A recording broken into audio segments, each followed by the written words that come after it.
建物内に要救助者が多数いる模様。中高層建物火災特面出場。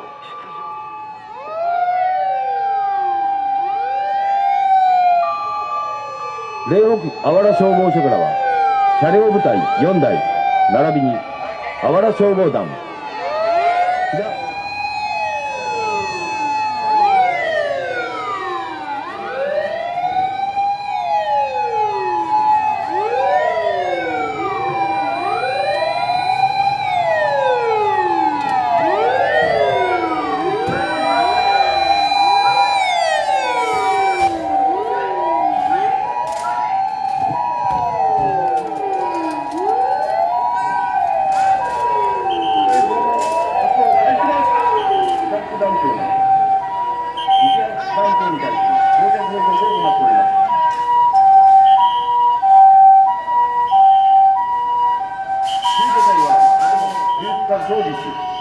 救急隊は救出された傷病者のトリアージおよび応急手当を実施します。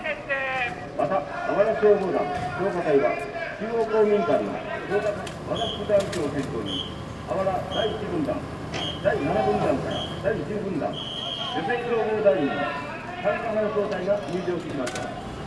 建物内の調査を搬送いたします。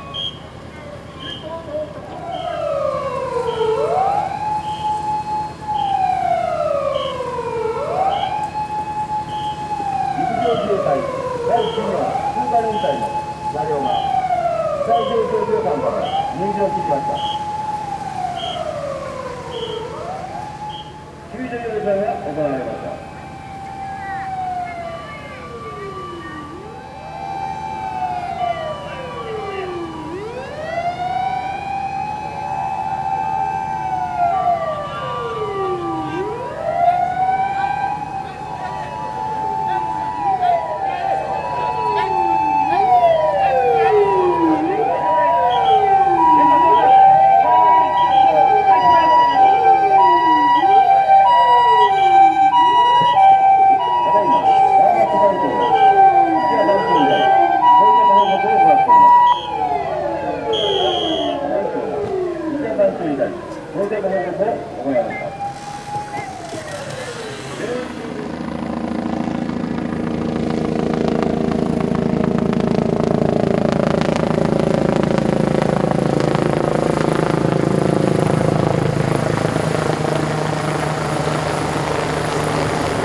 ます。以上で防災ヘリ救出訓練を終わります。これをもちまして、車両51台、人員約800名による令和4年度名北消防組合消防総合訓練の中越説明を終了いたします。